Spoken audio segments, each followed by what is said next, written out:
Hello, everybody. I'm Tony, and this is Mary. Hi, friends. Great to be here with you today. Yeah, and Mary's going to read your questions and help keep us orderly here. Mary's a senior student of Kabbalah Rav Lightman, and she works in our English department as a senior editor of English books, and so she's constantly working with source materials and new materials about integral science and so on.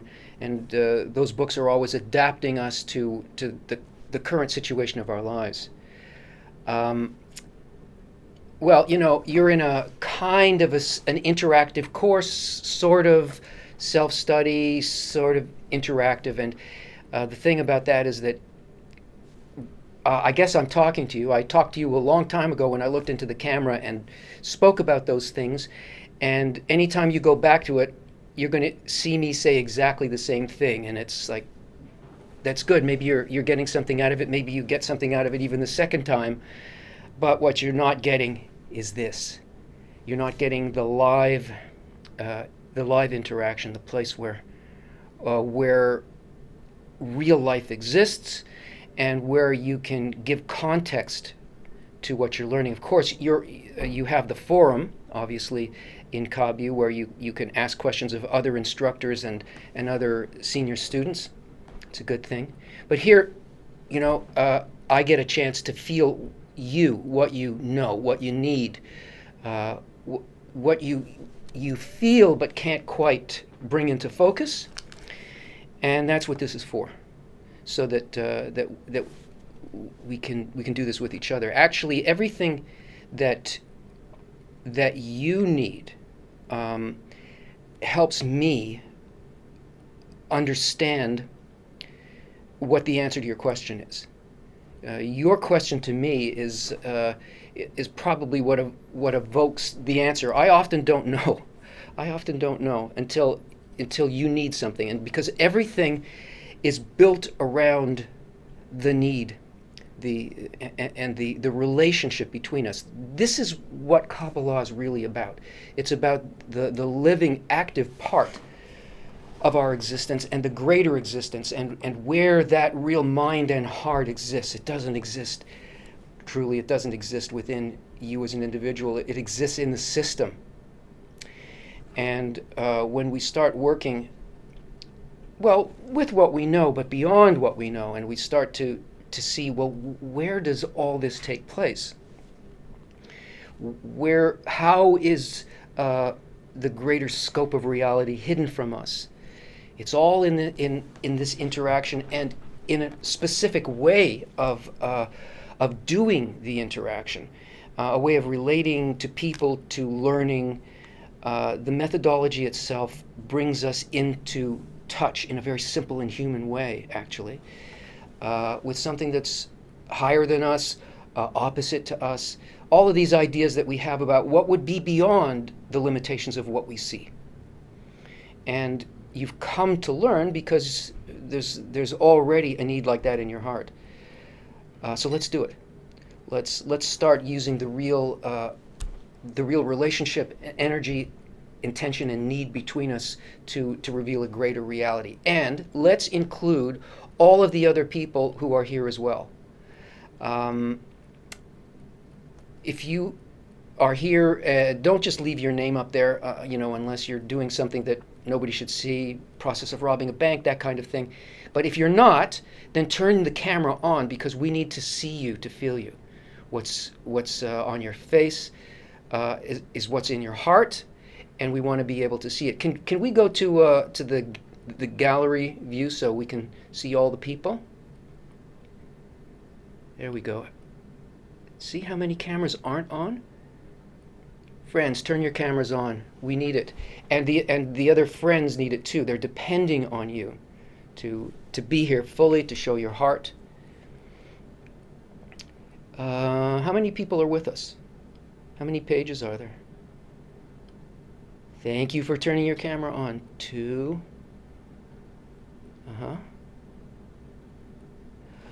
Okay, so we're going to be taking questions from KABU students, people who are in Kabbalah Revealed 1, and I think there are also people in Kabbalah Revealed 2, and there may also be students who have moved to other courses and semesters who come back sometimes to share, to learn, to bother, which is good.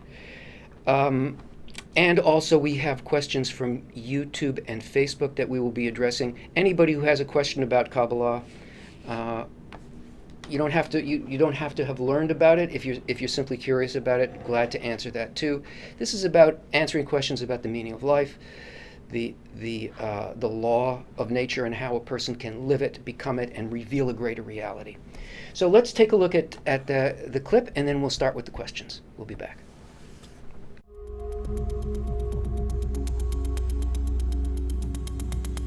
There is a dimension, a mechanism surrounding this world that manages and evolves us from the inanimate level of existence to the degree intended as life's fulfillment.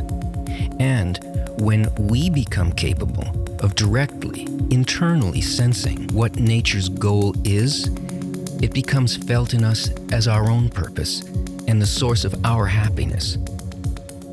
And all the means that nature uses to get us there, the steps we go through along the way, and nature's ultimate goal are the meaning of life. But our problem is that we can't imagine what that kind of ultimate fulfillment could possibly be, because every fulfillment that we've ever known eventually disappeared. But that's only because we're on the opposite side of the wavelength of messages that the big mechanism is sending. We just don't pick up the signals. Well, actually we do, but we either disregard them or we feel them as something else. We're being evolved from the inanimate. But what does inanimate mean? Are we talking about mountains and planets? Were you once a rock, now on your way to becoming some kind of a cosmic angel? What we need to understand is that the governing forces of nature aren't made of electrons, magnetic waves, gravitational forces, bosons. They're made of intentions. Impulse acting without dependence on matter. And the highest forces are attitudes and purposes, just like the mechanisms in our emotional makeup that steer our desires. Desire is nature's animating force. Intention and attitude determine what it does, what it creates.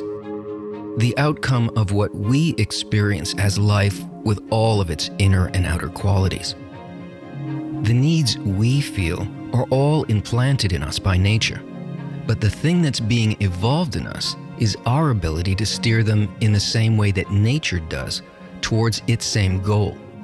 The inanimate level simply means that we haven't yet developed the sort of intention that allows us to do that. In fact, inanimate intention isn't really intention at all. It can only follow desire wherever it leads. We just exist, like a rock does.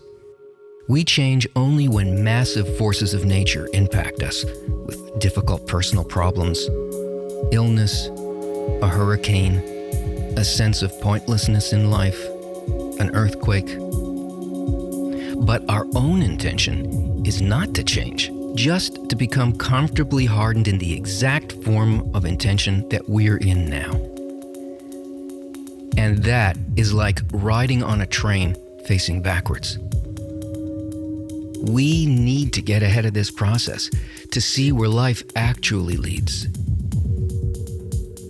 The fundamental intention behind the mechanism of nature is to provide for the needs of all of the life forms that it develops. And our fundamental nature is opposite. It's to fill ourselves with as much pleasure as we can. Now, that seems like a good match, but it's only the starting point for our journey of life.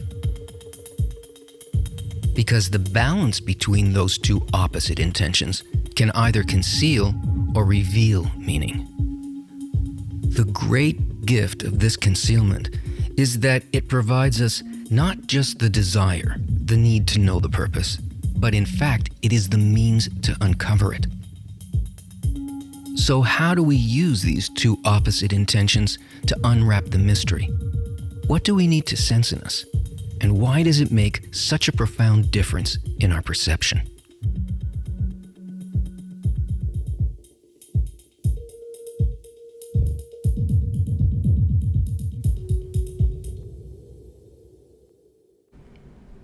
Okay. What's our first question, Mary? Before I read the first question, Tony, I just want to say how exciting it is to be receiving all your questions. At this point, we have 68 viewers on YouTube, and the questions are just pouring in. So it just increases the level of connection, excitement, and desire here for all of us. Also, a reminder, if you're on Zoom, you can ask a question live. So please raise your hand in Zoom if you have a question, and turn on your camera, and we love to see, hear, and feel you as well. Okay, the first question comes from Jeanette Probasco in the United States. Why did Kabbalah become available for the masses only in 1995? Why not throughout history? Well, there were some stages involved here, and they had to do with need. Humanity had to develop in a certain way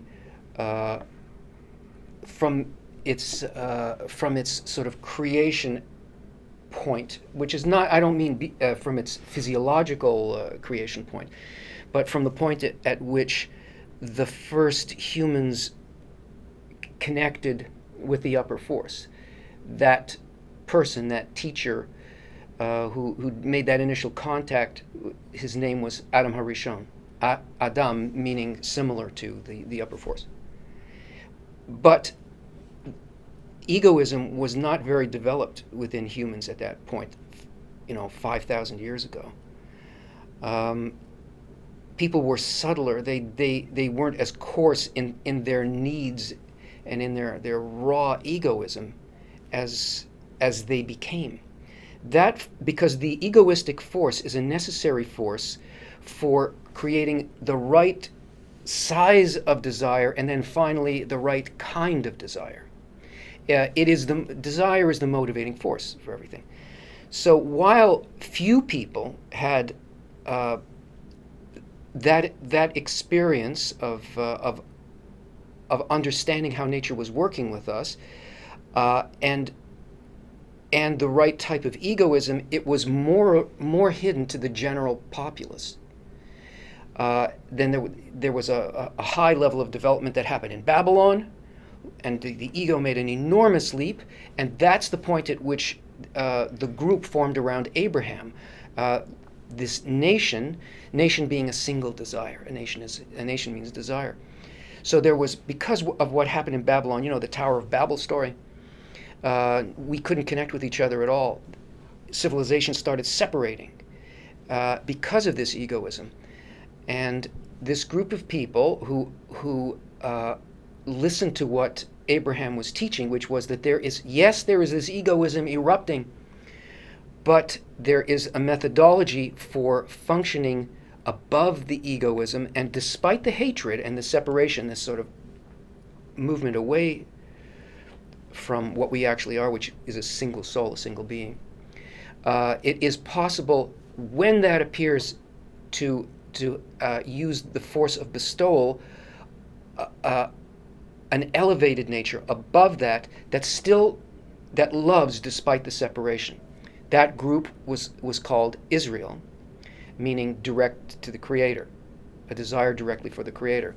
Well, the ego keeps growing, and you have the temple, and then you have the destruction of the temple, that meaning the destruction of the group, and the necessity for a blow of egoism, or actually it's a blow of light, to come and move that out into all of humanity. And then it moved through the Roman Empire and the building of the world. Basically, people were scattered. Those members of Abraham's group were scattered, and egoism started to rise and rise and rise and rise. All during that time, there were people who received the knowledge individually, But the large collective didn't happen until recently, even though at the time of the Ari, a great teacher of Kabbalah, 1500s, from the point at which he started to teach, he brought a lot of stuff down onto the level that most people could understand. And from that point on, Kabbalah was allowed to be taught to anybody who had the desire. 1995, though, marks a very special time. That's the year the world ended.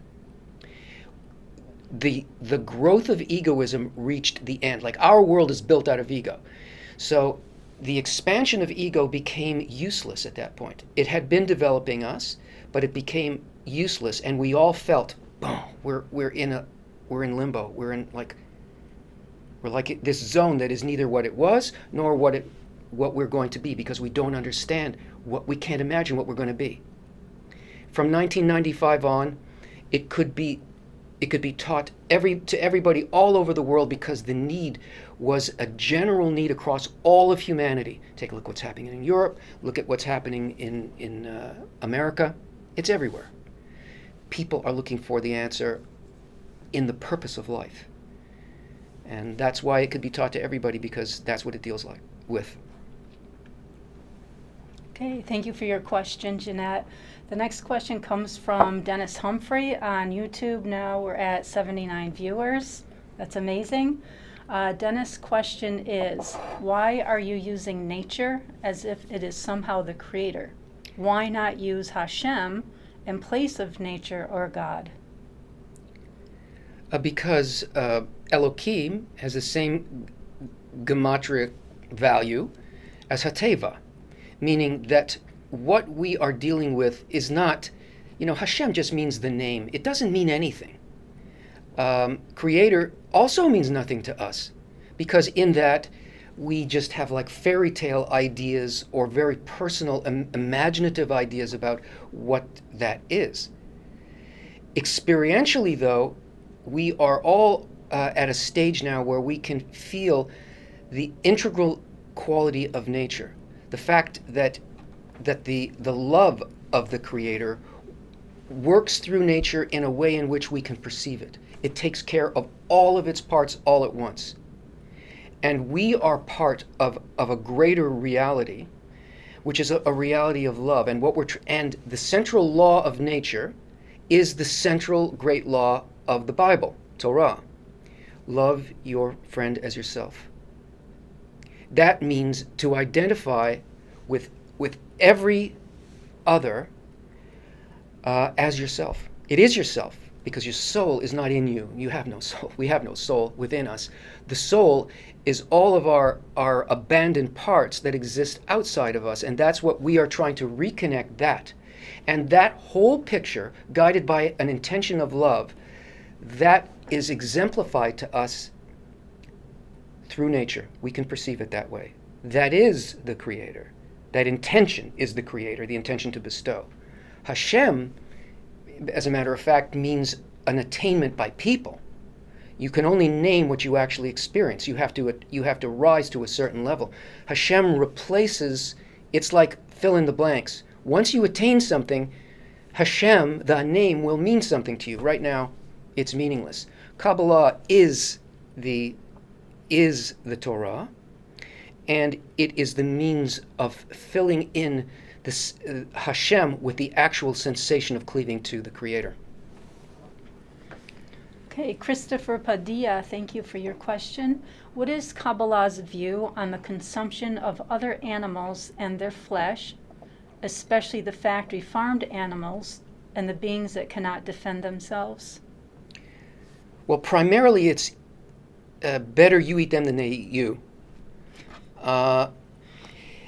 Kabbalah doesn't really look at those kinds of things as for the solution to cruelty and excess by trying to fix things on that level.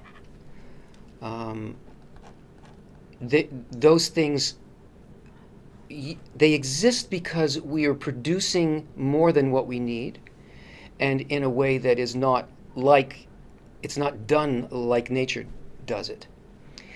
But if if you're concerned about it and you want to fix it, you have to fix yourself. You have to fix your relationship to others, and seeing, I have to fix my relationship to you, and you to me, and to the whole picture. Because when there is a correct attitude and we realize that we are serving each other and serving the whole system, we won't do things like that. But nothing external is going to make us change it. No laws will change it. No slogans will change it. No correctness around the issue will change anything. The inner nature and desire of a person has to be gentle, kind, and connected. And that's not our nature. It's against our nature. We have to learn to become that. If we say we're that and we think we're nice people, no, we're just like good liars, that's all, and we don't know ourselves. We have to understand what our limitations are and realize what needs to be corrected. What you see outside, that needs to be corrected in here. It's not outside. It's not factories. It's our attitude towards all of nature. Screw it. Give me what I want. That's really what we feel. And because we're built that way. Why are we built that way? So that we can, on our own, achieve a completely opposite nature, not just magically be brought to it. So we're confronted by things like that offend us, hurt us, and we want to fix them. And then we have to find a real way of fixing it. Okay, thank you. Our next question comes from one of our Zoom connections from Dylan Ikes. I was wondering what happens to the spirit when you discovered this knowledge, study. Then, let's say something tragic happens. You pass away, reincarnate, and come back. Does your new vessel already have the intention, or does your spirit have to relearn and grow all over again? Well, let me ask you this. Are you back for a second time? You just looking for your bearings? Yeah, what you described is really how it works. Because first of all, the purpose of life is that this single soul recognize and live as a single soul. And it's the purpose of our life to receive all that the Creator wants to give us. That is to not only feel and receive His love, but what we really want is to be able to give it. So everything about life, it's like many tributaries flowing into this ocean of bestowal. And so life will always cycle back until it fulfills its goal. I remember when I was a kid, I lived near Niagara Falls, and I would look at the enormous amount of water going over the falls, and I was thinking, well, there's one drop of water in there, and it's going down. It's going down and it'll never come back here? Where'd it go? Down the St. Lawrence, and then it went out to, where'd it go, to the Indian Ocean, or does it ever come back? It comes back. The planet's round, life is round, our connection is round, meaning it encompasses everything, and nothing is a drop of water. Life is moving towards complete fulfillment as designed by the thought of creation, which is to fulfill everything. Okay, we have a live question, and I apologize in advance. I probably will mispronounce your name. Ionit, welcome back. Ionit was with us this morning, so welcome. I'd love to hear your question. So my question is the spiritual life something what like previously Kabbalists have felt, or is something what like teachers nowadays and more advanced Kabbalists like yourself, Tony, are feeling? And if this is what you've been experienced, I mean, like the spiritual, if you have experienced already the spiritual life, can you share with us some of that experience? So my in Kabbalah for a few months already, and everything is just theoretical, but nothing seems to be for myself practical. So I don't feel yet the progress in my just gathering knowledge, and I'm wondering if this is going to be for a long time, or is something what at some point I might experience. Thanks. Yeah, spiritual advancement, there was a lot of things in your question. Spiritual advancement is not about accumulating knowledge.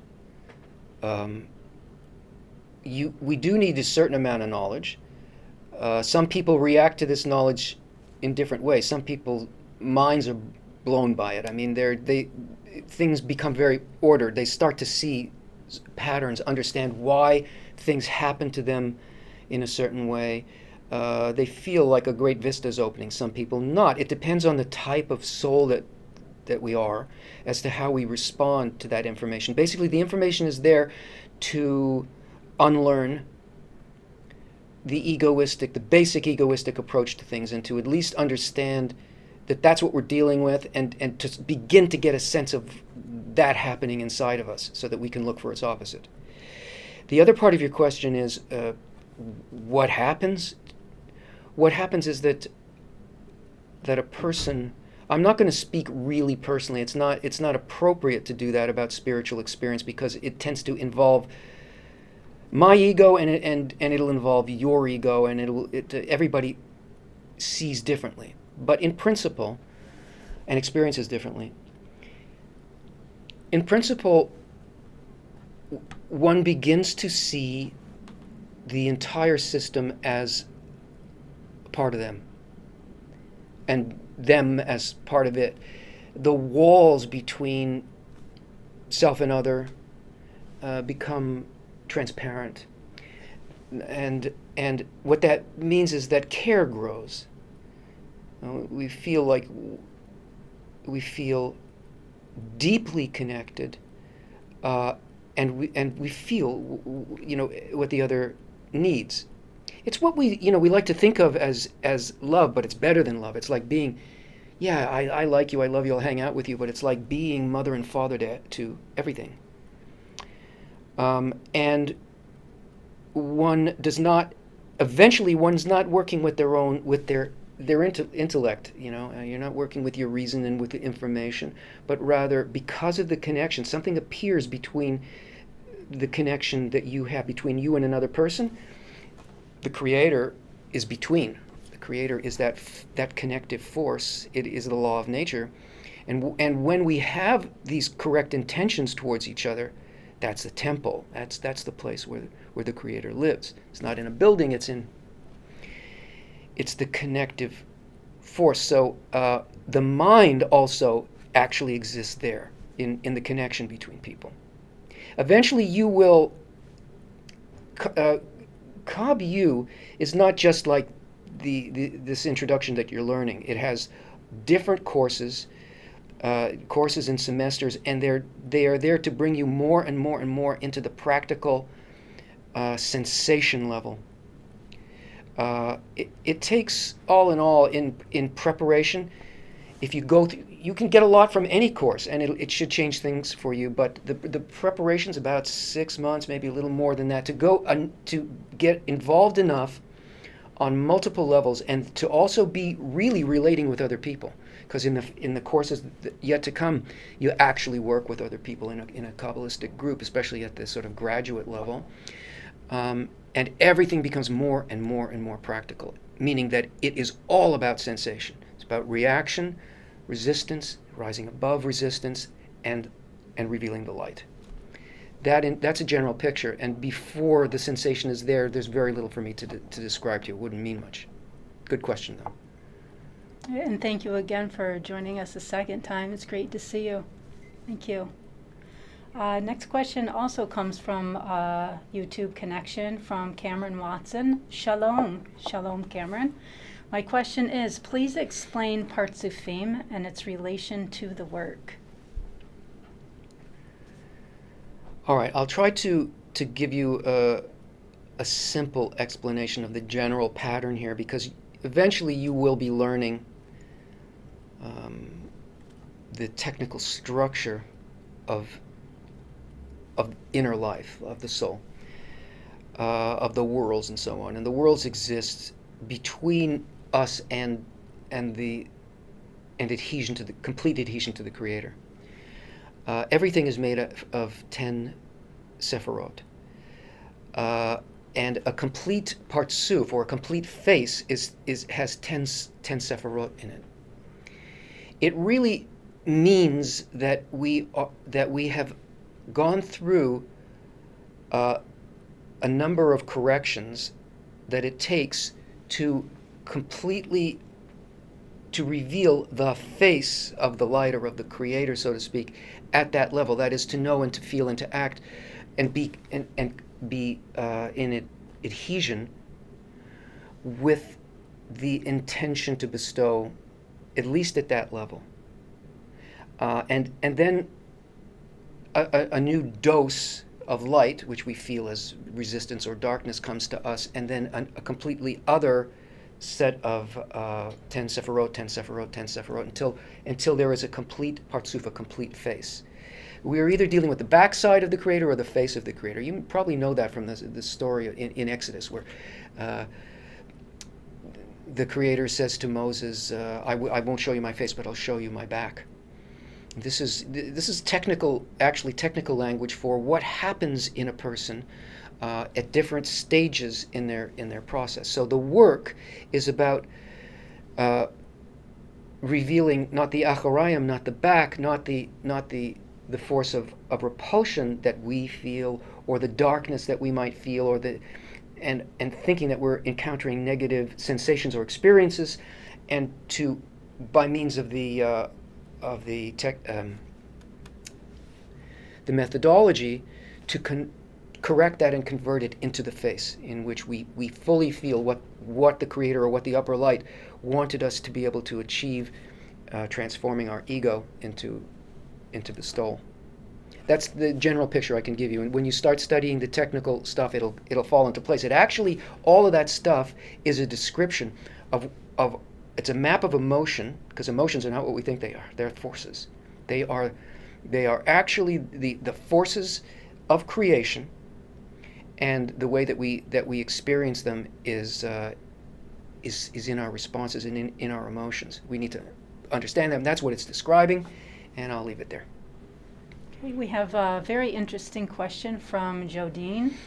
How can you use the teachings of Kabbalah as a business owner? How can one apply the teachings of Kabbalah in the day-to-day operations of business?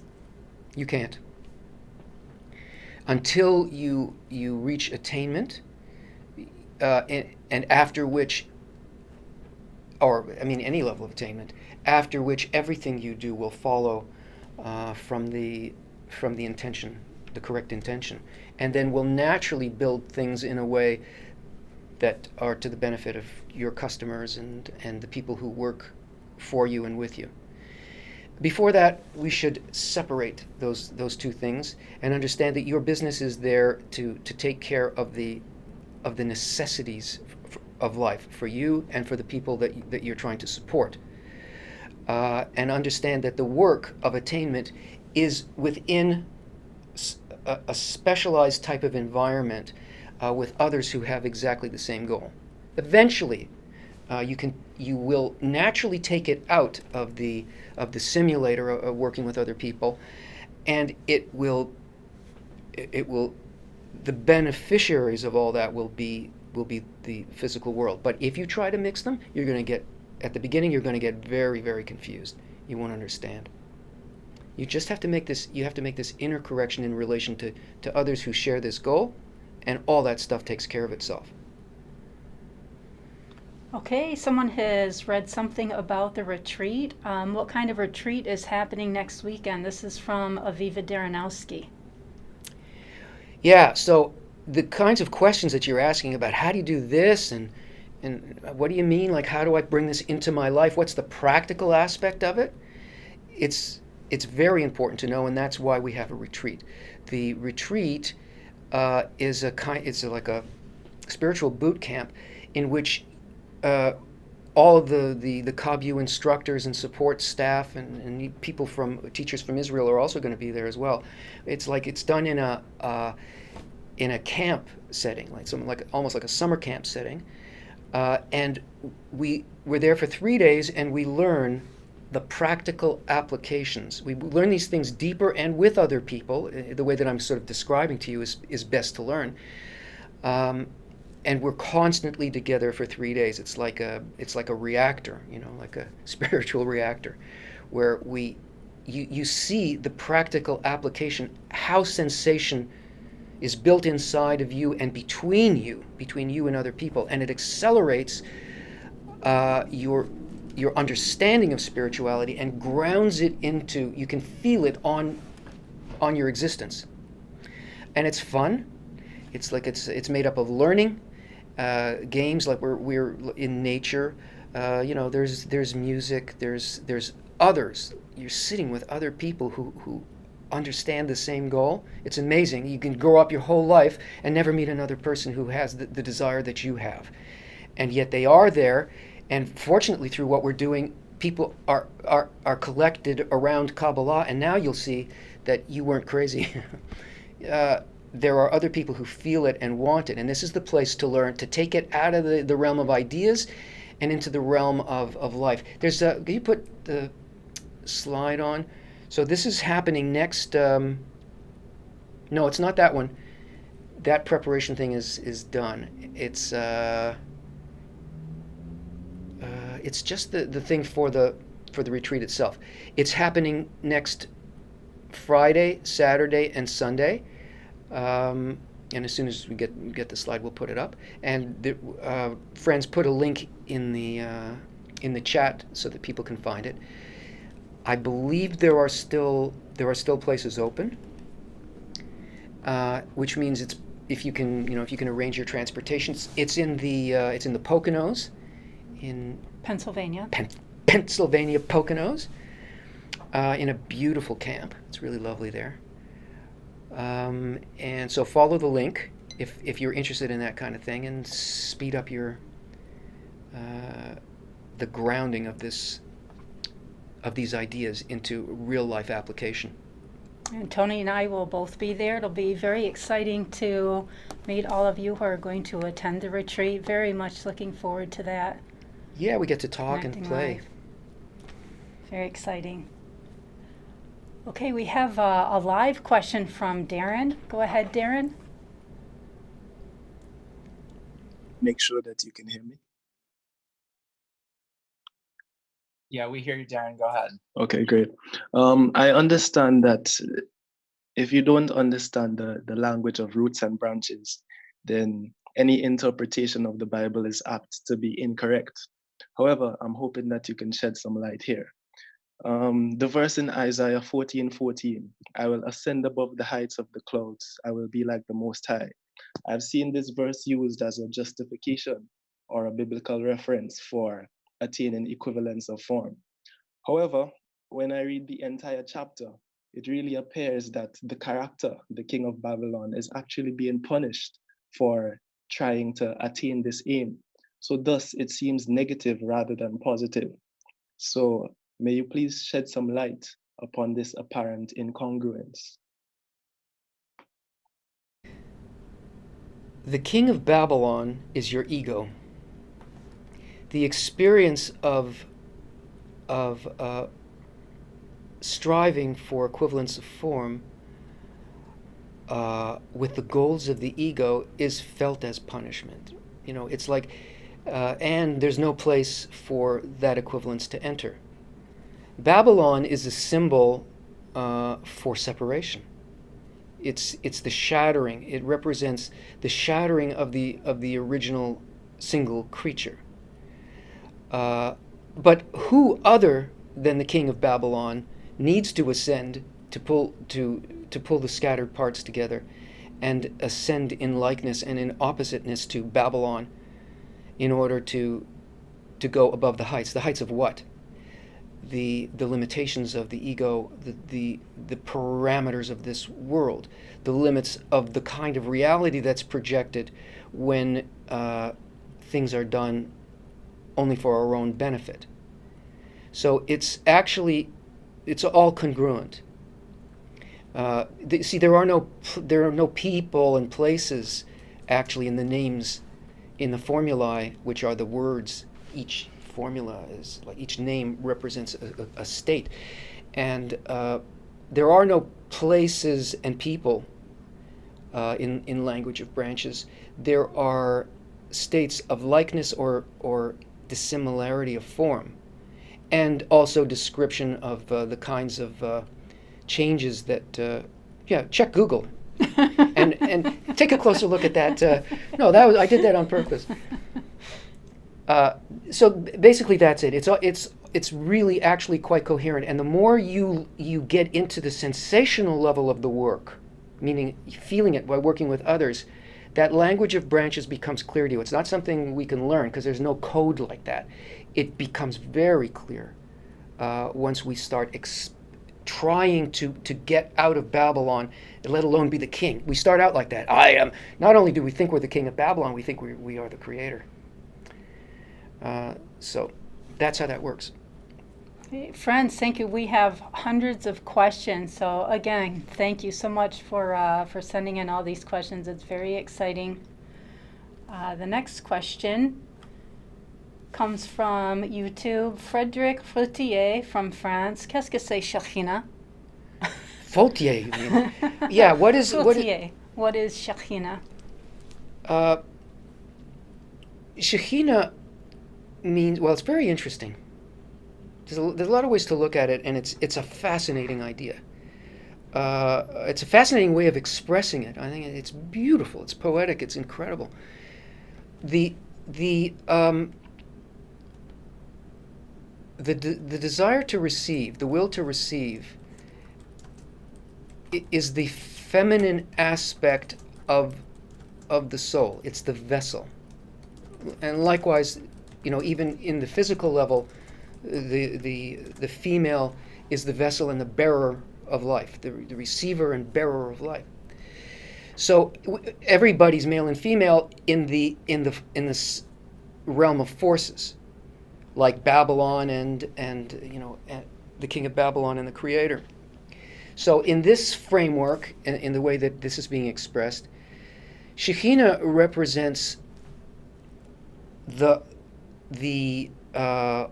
will to receive, coalescing, and becoming a single entity again, and that whole humanity joining together becomes the feminine mirror in reality of the creator. Feminine meaning that it is a transformed will to receive. That is, even though it's a will to receive, it's in a similarity of form with the male aspect of forces within us, which is bestowal, which is the creator. So that collective, the result of the work that we do in order to unite, that collective spiritual assembly, that's Shekhinah.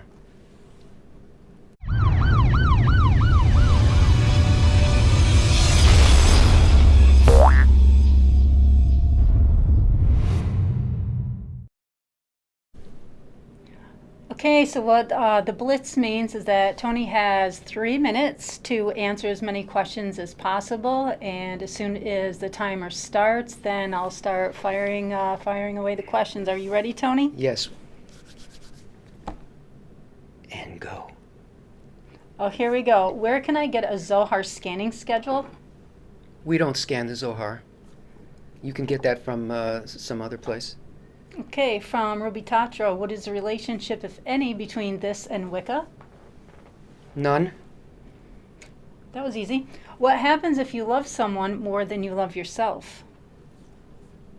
Then you're fooling yourself. Because you love yourself more than you love anybody else, and that idea is really an idea to fulfill you and to make you think that you're doing something for a reason that you're not. Love only happens above hatred. Next, how can you explain the Templar method of encounters in Holy of the Holies? I don't attempt to explain it. Templars don't have the complete Kabbalah. They got a piece of it from some from Kabbalists and some from philosophers, but they did not receive the method.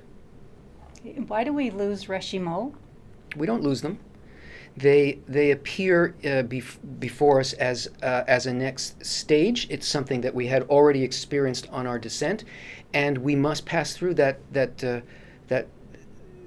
remembrance. And then there's another one. We don't actually lose them. What we do is we may lose an opportunity if we don't take the step. Okay, once we are all connected, will all the problems like climate, disasters, and illnesses be solved? A lot of illness, a lot of lot of the large-scale things will resolve, but we still require material that seems to be negative for us to do the work of bestowal. So our ideas of good and bad are skewed in the wrong direction. So mostly yes, but not completely. Okay, short answer. Can you explain how the cycle of life, death, and rebirth? Hello, goodbye. Sorry. Hello again. Is it normal to occasionally feel feelings of anger towards the Creator? Oh yes, it's good. It's normal and it's fairly constant. When we think that we're not fighting with the Creator, we're not achieving anything. Is the Creator male? No, the Creator is a force. Okay, predestination versus free will. Explain it, please. They're the same thing. Can one do lab work within my social environment? Only if it's a social environment of Kabbalists. Does evil really not exist? I've witnessed deliberate cruelty towards children. Yeah, but that's because you're uncorrected. Once you correct yourself, you won't see those things because they won't be there. Why do you teach more than the Torah and add to God? We don't teach more than the Torah. We teach the Torah. We teach the intentional level of the Torah. We are adding not a word to it. 2 seconds. What is the Kabbalist view on guilt, regret, and forgiveness? Bzzz. I didn't understand what you said. I didn't Was the either. Kabbalahs? I tried to get one more in there, and there's no bell today, so Yeah. that was the final buzzer. The bzzz. By the way, there were questions that are worth asking. I mean, answering more fully, but because of the gag of this thing, I didn't answer them fully, and some would take too long to answer, like birth, death, and rebirth. But I actually already answered that question, so I don't know. Maybe you can go back and look at it if you're that interested. Okay, so back to our questions. Next question is very beautiful, and the name is also very beautiful if I pronounce it correctly. Kula al-Suwaidi. What is the meaning of life? Is the answer that simple, like 1 + 1 = 2? Is it a picture puzzle of which I need to collect every piece in order to get the whole picture? I'm trying to feel how you're asking that question. The meaning of life can be expressed as 1 and 1 = 3. Then you have to figure out you have to experience what that means. You can take that as a clue. The purpose of life is to reach the level of the intention of the Creator, the intention of the good that does good, and that is an experience of eternal goodness. It is unrestricted life. It's really what you long for. You actually long for at the bottom of your heart. Our problem with do you have to put all these things together is that we don't realize what our actual desire is. There's only one definition of fulfillment because there's only one thing in reality. So what we truly want is the only thing that's available, and it would be the most fulfilling thing, and that would be to, on our own, not by receiving it, but by learning to want it, actually achieve the same intention towards all of creation as the Creator has. It's not to replace the Creator, it's not to become the Creator. It is to be in equivalence of inner form with that, because then we allow the Creator to live through us, express through us, and we carry out good.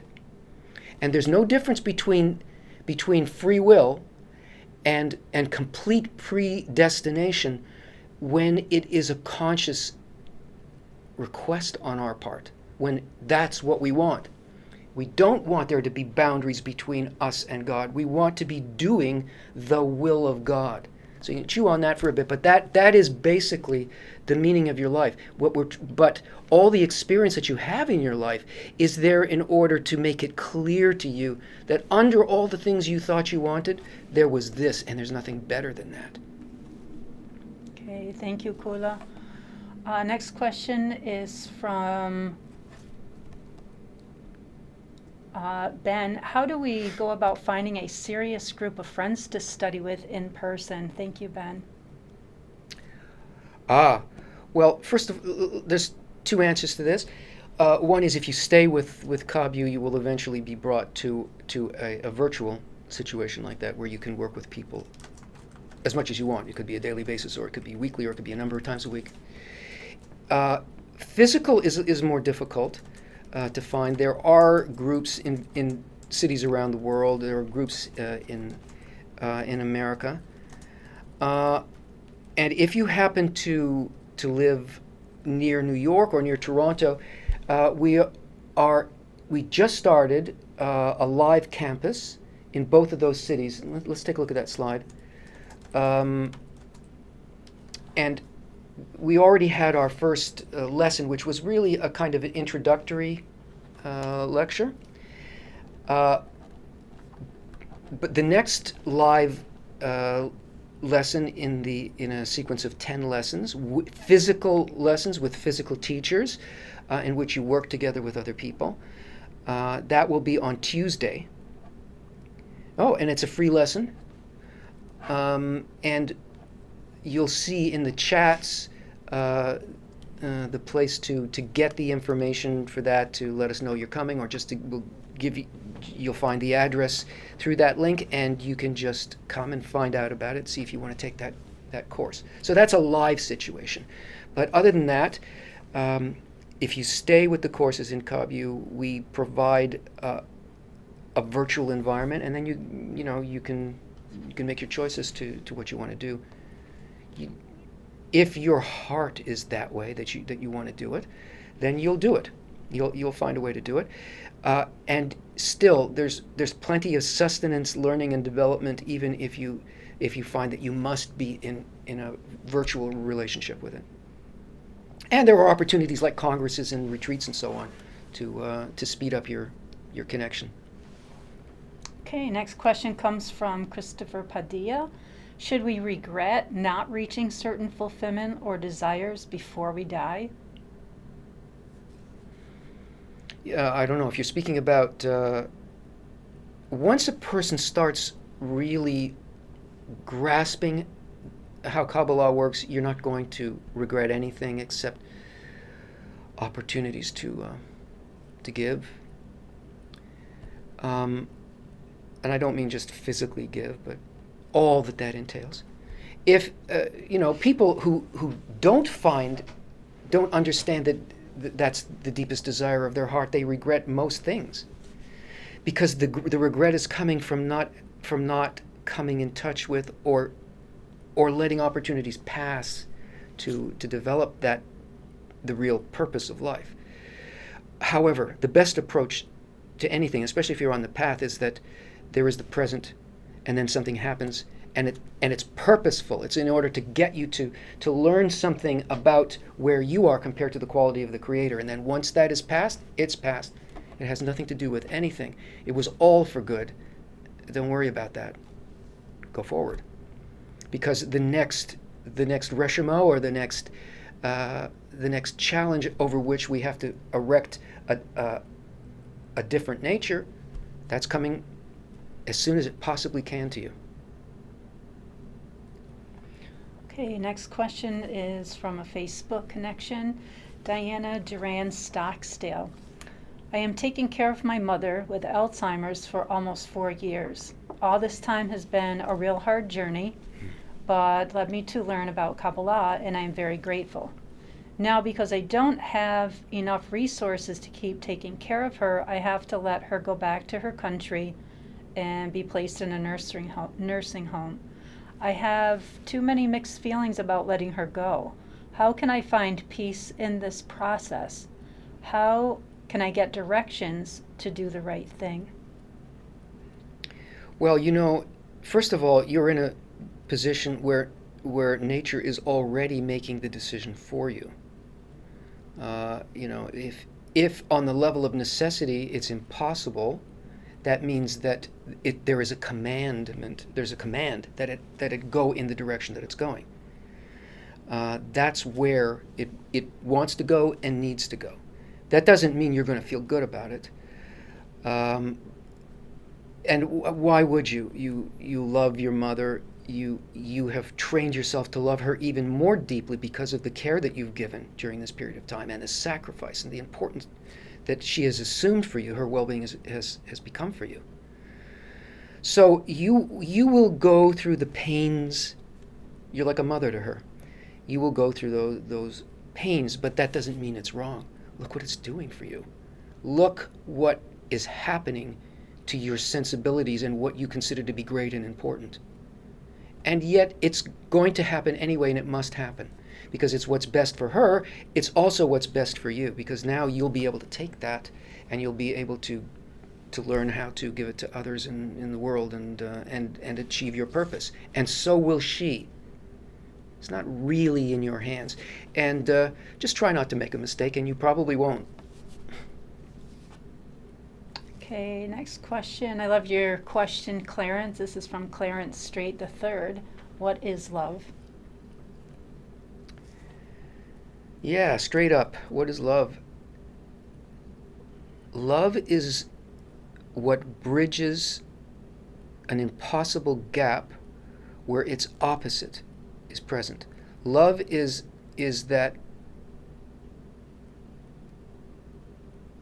what connects two hatreds. And it functions above it, and it does anyway, regardless of how things appear and regardless of how it impacts you. Because that's why we say in general that the force of the Creator is a force of love, meaning that there is never a thought in the Creator of, do I exist? Am I doing good to my creatures? There is no such measurement. There's no reception in that. So that means, how do we experience a thing like that? That's an eternal property. But for us, that's expressed in to do without actually receiving anything, and still to do. And how do we not receive anything? When we're dealing with hatred. We can't get anything out of it. It's like, why should I do for somebody or something that... Well, you don't do it on that level, because on that level there's war. There's something about... We need the help of the Creator and the help of the light, and just the fact that we desire to love somebody. Now, okay, I'm calling it hatred, but where we usually get to practice love is when we're in relationship with people or with children or we're working with people, and there's plenty of resistance and disgust and get away from me and I can't take it anymore to go around. To go to ask to be able to see the good in this situation, that it is serving me to be able to rise to that level, and then from there I will act. You never make a mistake from that place. That's love. Love puts together all the things that are broken, and for us it's over hatred. Okay, next question comes from Gandalf. Where did all this start? Who is Yahweh? And does Kabbalah believe in it?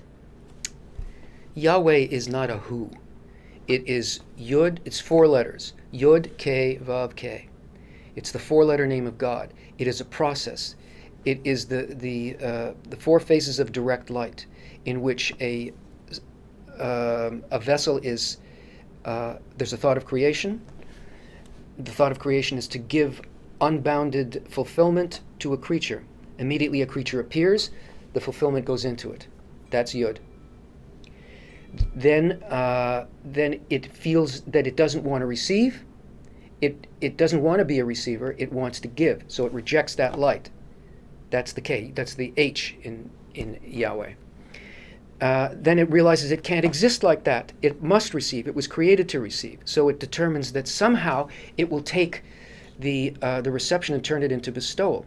So it will only receive in order to just fulfill the desire of the Creator, the force of giving. I will only receive as much as I can, while I can hold on to the idea that I want to receive to fulfill that. So it turns receiving into giving. That's the V, the Vav. And then the final Hey this vessel realizes that it must receive everything, but only in order to be like the force that created it. That process is the building block of reality, and it exists like a hologram in everything in the universe, in everything in all creation, even in forces that we don't see. That's the four-letter name of God, and within it is the purpose of life and the ultimate fulfillment of life. It's a scientific formula. It is not a name. What is the back part of the question? That was the end of the question. How was it set up? Right. The question's off the dock now, but who is Yahweh? Do we believe in it? Yeah. Was the back. Okay. Of the There's no belief. The whole point is that there's a methodology for experiencing this, for actually revealing the Creator, so to speak. There's no primordial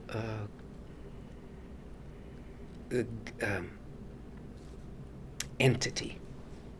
We are all part of that system, but we're blocking it. We need to fulfill that, and that's how Yud K Vav K is revealed in the world through us. Okay, Joshua Haltom, thank you for your next question. Who is Adam Kadmon? It's Adam Kadmon is that's not a who. That's a portion of the whole structure, the map of the worlds. It's a part, the part of as creation was made, as it descended from a complete unmeasured wholeness down to this world. There is a place in which the sort of sector of where human experience and the human soul exists. That's the beginning of that area in the map of emotion, of the spiritual map of the collective soul within us. Okay, next question. Thank you, Tarek. This is from Tarek Safwa to everyone. It's written that the creation was built by 6 Otiot. What are these Otiot, and what is beyond these Otiot? Well, Otiot mean letters. A collection of letters is a formula. It's a state. What I described to you about Yud K Vav K Yahweh, that is the creation. That's what's described. That way of talking about it is not how we speak about it, but it is referring to what I just spoke about in the last question. Okay, next question comes from George Luis Amorim Matos. Why is the experience of freedom so scary?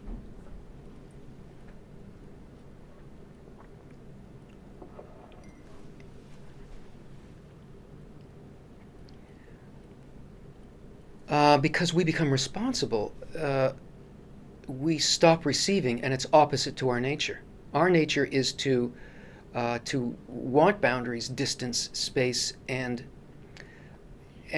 limitation. We think we want freedom, but we don't naturally want freedom. The only freedom we want is to get whatever we want, and to fulfill any peccadillo that arises in us. To go where I want, do what I want, say what I want. That's not freedom. If you're beginning to resonate with the real identity of freedom, then we understand that we have to live outside of the ego in order to be free. And that we don't know how. That's what Kabbalah teaches. It teaches you how to begin to, that there's actually a structure outside of the ego. There's a way to get out. There's a way to live when you're out, and you're not alone when you're out.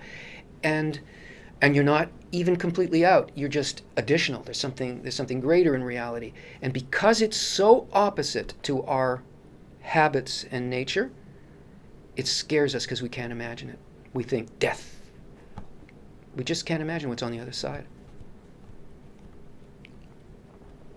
Okay, thank you, Tony. Next question is from Imram Anand. If I am Torah observant, will I know how to see Hashem?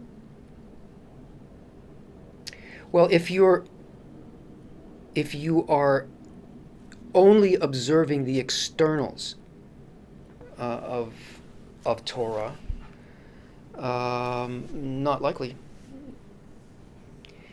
The observance of the code of law, the physical things, they are really memory devices for things that exist on the intentional level. The whole point of learning these things used to be that you would question them so deeply that you would look at, well, what should be happening?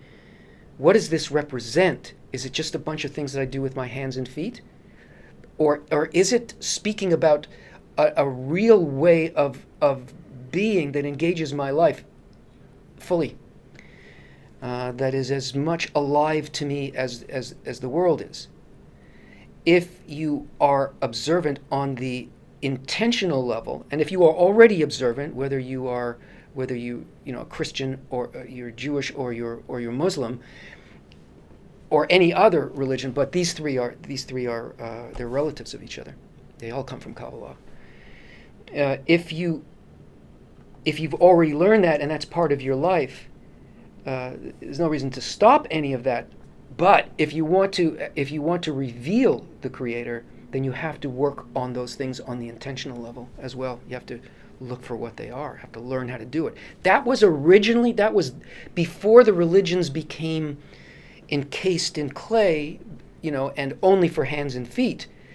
The intentional part of it was very, very alive. We've lost touch with that. But today, a person does not even need to do necessarily, if they didn't grow up with it, they don't need to do that first in order to get to the intentional level, because the need in the world and the level of the souls at this time are so much naturally in need of this that they can work directly on the level, on the intentional level. But imagine, if you already are doing all that stuff, imagine what it would be like to also have the intentional level with it. Then your life would be, both spiritually or intentionally and also right, in physicality. It would be beautiful. Okay, friends, we have hundreds of written questions, I think an unprecedented number of questions actually, and your desire is very, very strong to advance on this path, but we'd really love to hear some more live questions. If you're on Zoom, all you need to do is raise your hand. It's a little button that you can click. You can see the hand icon, and we'd love to hear your questions live. So please keep that in mind. Next question, very deep question, from Farouk Abdullah Munshi. Tony, you transformed my perception of reality. I have one question. If a man dies without perceiving the reality of Creator, what happens to his soul? Farouk is the first name? Yes, Yeah, Farouk. Farouk. It depends on how much the person has developed towards the soul. What we're trying to do is to develop the soul and to live in the soul rather than just in the body.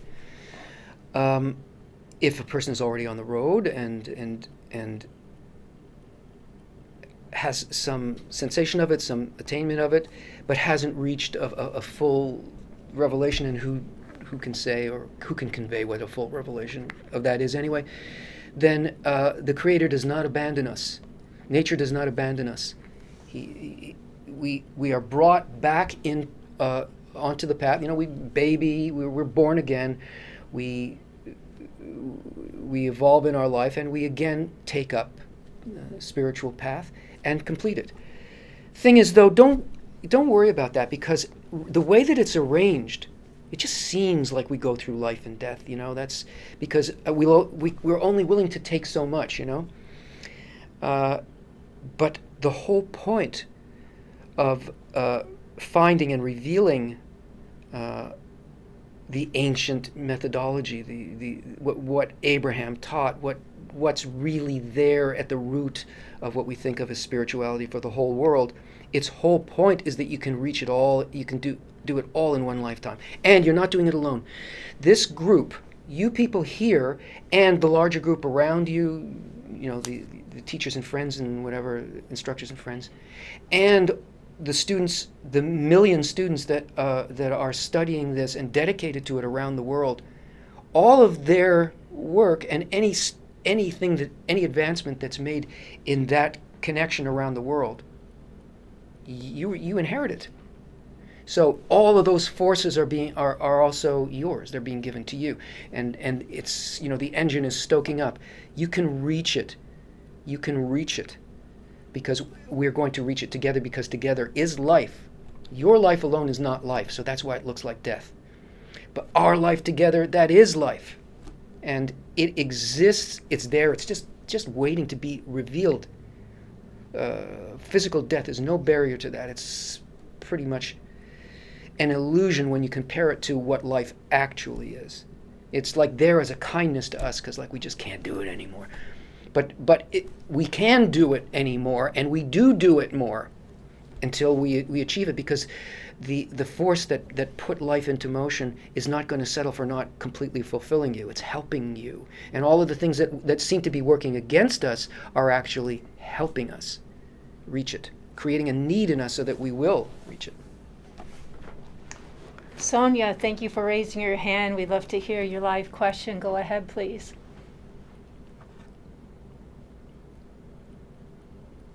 Can you explain Tiamat? Was Tiamat a planet or a goddess? I don't know anything about that.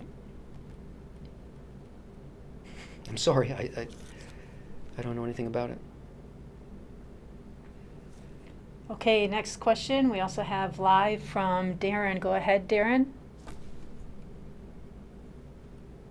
Yeah. So from my understanding, there's the Torah and the Zohar, and they both contain the Reform and Light. However, from my reading, there are two different languages. One is written in the language of roots and branches, and the other is written in the Kabbalistic language. Must we study both, or shall we choose one? And because if we study both, perhaps there would be a confusion in the interpretation of both, being that they have two different languages.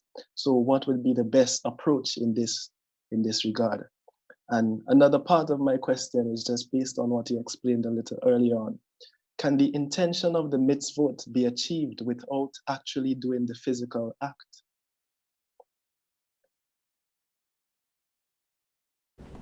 I'll answer that one after.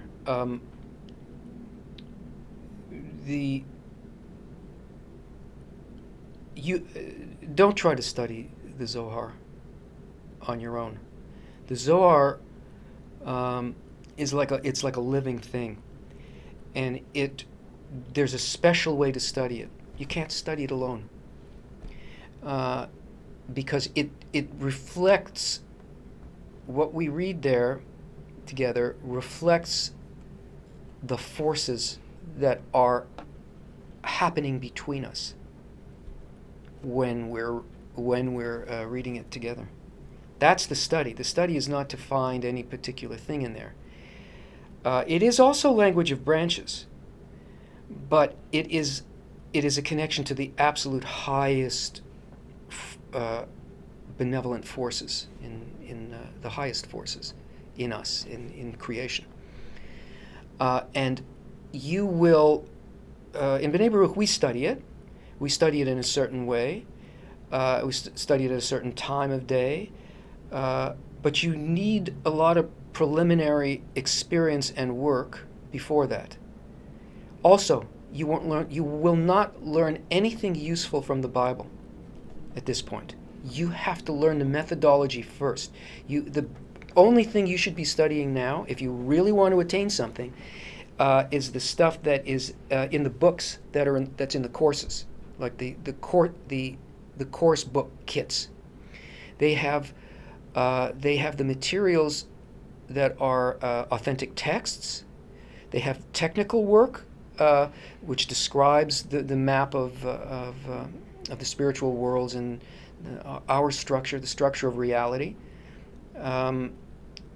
They have information like articles about work of the heart, what actually happens in a student as they progress and so on. Learn from those things. Can you put the slide up, about the books.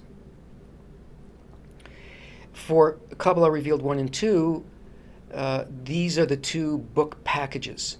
That green one in the back on the left is Kabbalah for the Student. Tons of material. You will use that for 20 years should you hold on. And then there's Attaining the Worlds Beyond. Beautiful. It appeals directly to the heart. And then there's like a simplified process for learning called Kabbalah Revealed. And then there, in part 2 of Kabbalah Revealed, Shamati. Okay, let's take it off. Take the slide off. Shamati is it's really poetry of the heart. It's not even poetry. It's like instruction from the teacher of Rav Lightman, his father, who was Bala Salam, who was the person the teacher who wrote a complete interpretation of the Zohar. You know, it's not an interpretation. He explains it. He gives us access to it, to how to understand it, not understand it, how to approach it.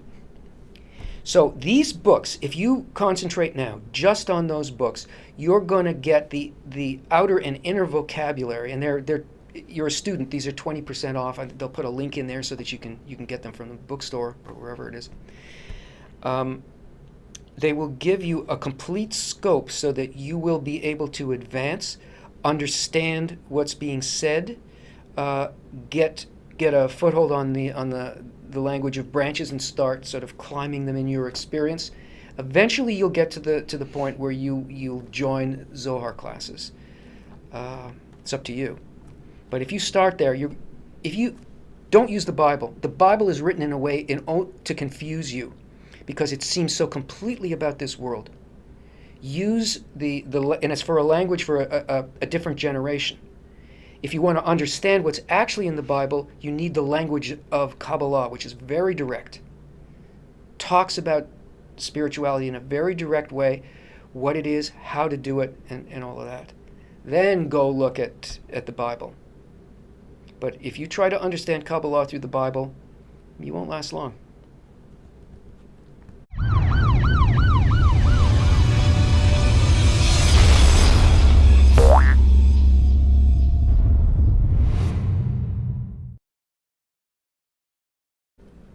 Okay, so now everyone knows what that means. Tony has 3 minutes to answer as many questions as possible. I think we hit 12 last Blitz, so are you up for the challenge? Definitely not. Okay, well, we're going to do it anyway. Okay. So let's see if we can, if you can answer more than the 12 questions. Okay, whenever the timer starts, here we go. First question, I see the older Tony gets, the more he resembles Baal Salam. Are you related? Obviously. Will we one day have an altruism drug that will cure people of egoism so we don't have to go through the hell to become altruistic? If you took a altruism drug, you'd become an egoist. What is the Kabbalistic view on guilt, regret, and forgiveness? Forget it. Okay, how long does it usually take for a student to reach the first step of the ladder to discover the Creator, to cross the Maksum? It depends, because it's accelerating because of the work, the number of people and the quality of the work that's going on in the general Kli vessel. It could take between 2 to 5 years. Okay, what happens to the point of the heart who dies without awakening? They come back because it's you, and we're all one thing, and it doesn't go away. How do we understand the realization of the Buddha if we need our 10? We're not talking about Buddha here. Does Creator really send messengers? Everything is a messenger of the Creator. What is the link between the Book of Psalms and Kabbalah? It is the most exalted expression of the experiences that the heart goes through in going through the steps of correction. How do we stop psychic attacks and intentions? They don't actually exist. We have to understand that all of these things that happen to us and that our fears are there only for us to go above that, and that's where the freedom from it is, and you'll learn how to do that. Why do religions exist? Because we're not ready for the face of the light. So it tells us that it exists and it waits for us to wake up. Are Buddhism and Kabbalah similar in your opinion? In some very limited aspects, yes. But Buddhism goes towards a kind of individual separation, and Kabbalah is the opposite. It tries to swallow everything and include everything in a conscious way. What happens immediately after death? I don't know. How could Kabbalah be helpful for professional growth as a software engineer? Well, it will put you in touch with how systems of nature actually work and what connection is made out of. So if you're looking for linking up things that now seem to be impossible to link, perhaps you'll begin to feel that. What is the best simple way to introduce Kabbalah to older children? By example. Don't try to introduce it to them. Just show them what's happening with you. Leave a book around. One more. Is Kabbalah fully according to the Bible, or are there differences? The Bible is according to Kabbalah. Bzz. Nice. I think it was like 17. Really? They were shuffling. Okay. Good job. Really? 17? Yeah, really. Hmm. Nice job. Okay, thank you again for all the questions. I mean, there's just hundreds upon hundreds of questions today. So we have a great tech team that are filtering through the questions, posting your questions. So we can't get to all of them unless we stay here till midnight, but we'll get to as many as we can. The Bible says exactly the same things that the language of Kabbalah says. It was understood by people who had different inner qualities. They could hear that. We can't hear it anymore. But the Bible is Kabbalah. But when you hear it only on, and Kabbalah is the Bible. But when you try to understand it in terms of physical actions, people, places, and time, then that's the speech of the ego. Originally, the Bible was understood by the generation that it was given to, and for many generations after that, as putting them in touch with the intentional level. We can no longer get it through the Bible because it's so dressed in physicality for us that we end up doing harm to each other by trying to follow what it says, because that's not what it says. All of those things that seem completely impossible there, unworkable, undoable, they are, because they're not intended to happen in people, places, and time. They're intended to happen in the connection between us. So Kabbalah does not, the language of Kabbalah does not have that problem. Again, once you start to experience what's in Kabbalah, you see it that is exactly what's being spoken about in the Bible. Okay, next question comes from Jodine. For persons unable to come to the events, is there a way we can practice Kabbalah among the Kabbalah circle we study with? Yeah, yes, of course. You know, if you're in a situation where nature has limited you, so you must be in a certain condition and just there, and you can't do anything else about it, that's the right place for you. That is the best place for your development. It has been decreed that way. You know, in other words, that's where the maximum delivery of light is going to come. If you're not limited that way, if it's a matter of willingness, then maybe you'll find yourself actually going to an event or so on. But wherever you are is the right place, first of all, to begin, and then for whatever else you need, as long as you don't appear to have a choice in the matter. Okay, next question is a live question. Easter, please, we love to hear your question next. Hi, can you hear me okay? Hello? We hear you, Easter. Go ahead. Okay. Well, I have a question about practicing bestowal. Like I find that I sometimes have a very difficult time trying to stay within the mindset that what I'm doing is for the good of someone else, as opposed to the gratification that I feel within myself when I do something kind for someone. My question is, as I continue to my practice, my studies in Kabbalah, would that become more of a involuntary thing, like more natural for me to always want to be in that level of bestowal, or is it a constant battle to stay that way? I don't really know how to word it, but I know what I'm trying to ask. um, hmm. Did- because I'm a nurse, so I'm always trying to do something, like volunteering somewhere or doing something, not because it makes me feel good, but because I feel I'm helping someone. But I also have those moments where I do things because it's something that I want to fulfill within myself. So I guess my question is, does it become easier to just naturally want to bestow as we continue this journey in Kabbalah? Thank you. That is a very important question because that has to do with the method itself.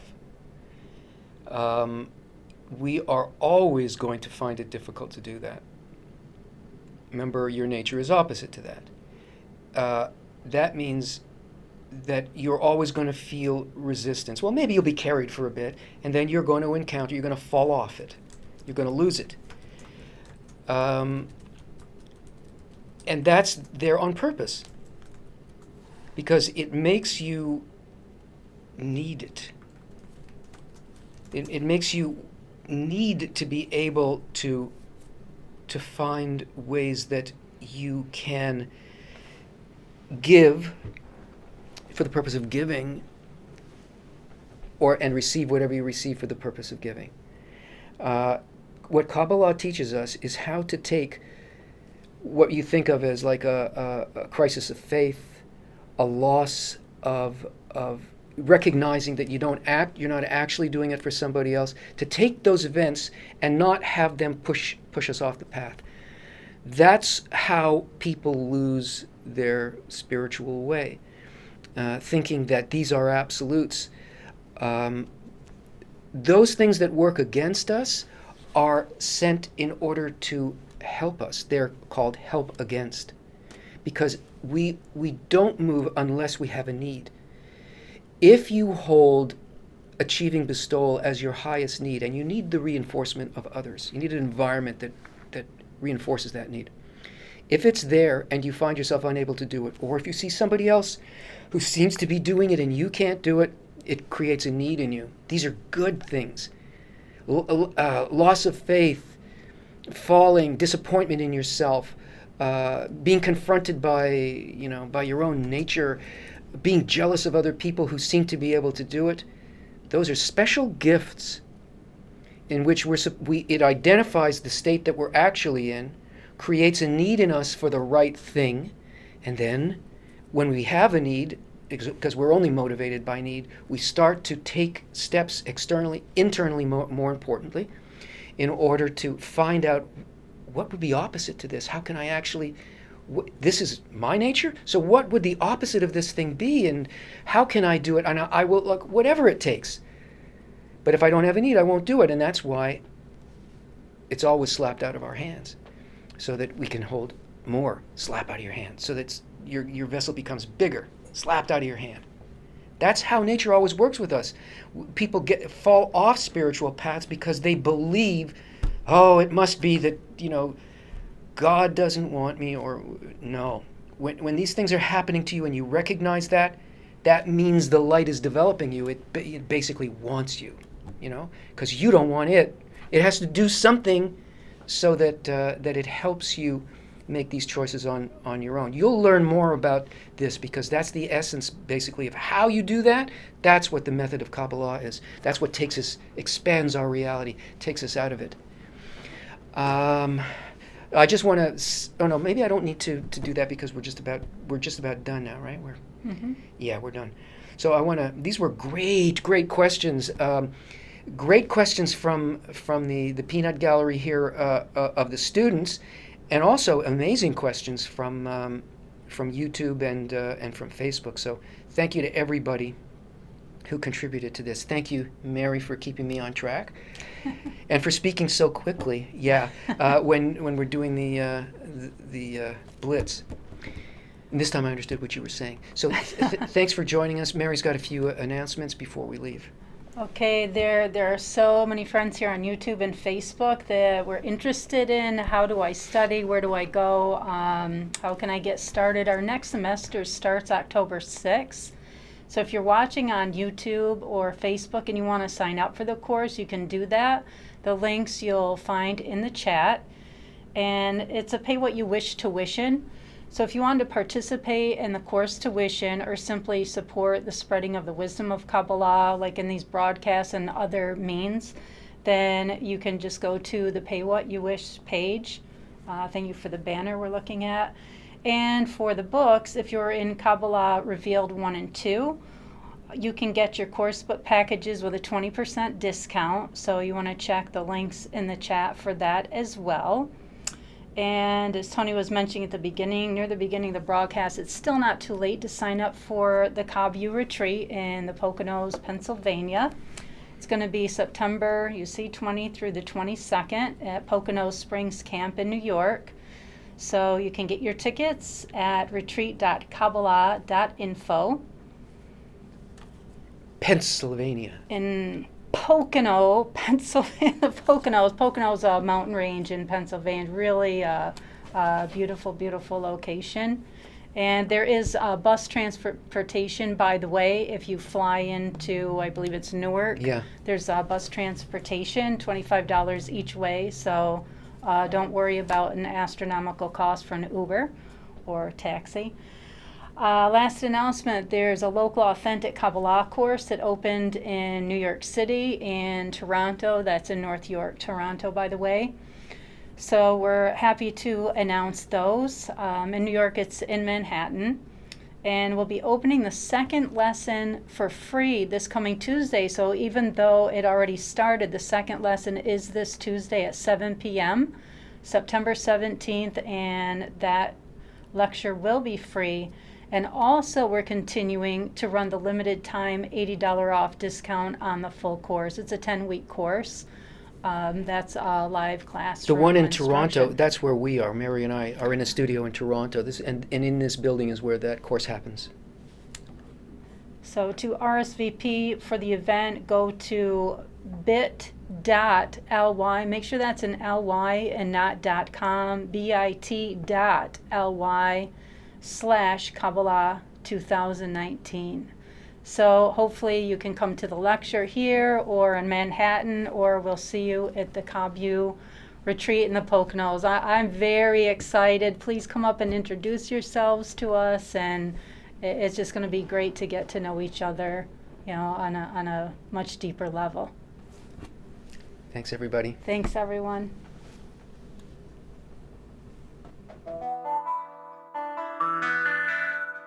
We will become together as one. We'll be forever connected. Всю силу любви хотим обрести, объединившись навеки. ולא חשוב מה שקורה בחוץ, כי העיקר נמצא בינינו. Cuando nos unimos juntos, nuestro amor gobernará.